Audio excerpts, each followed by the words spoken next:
Hi everyone, in this video I will show you that how you can download and install GTA 5 game on your PC. Guys, first you have to open up your any browser and just search for the Steam. And the Steam website will appear on the top, so you just need to open up the Steam website. And once it was open, now here you'll see the login option on the right hand top, so just click on that login option. And guys, here you just need to sign into your account, and if you don't have an account then just create an account.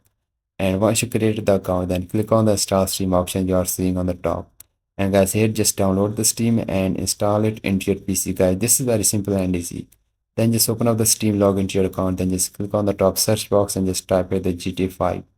And guys, once you type it, now this game will appear on the top, so just click on the GTA 5. And here you just need to select your date of birth.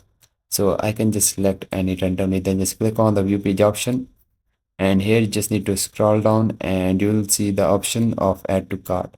So you just need to pay this amount to buy to download this game, then click on the view my cart option, and here just click on that option of the continue to payment, and then here just pay with your PayPal or any other card you have. And guys, once you pay the amount, then click on the library option you are seeing on the top, and here on the left hand side you will find the game which is the GTA 5. Just click on that, click on the install, and this is how you can download and install the GTA 5 on your PC. If you find this video helpful, so please like it, and bye bye.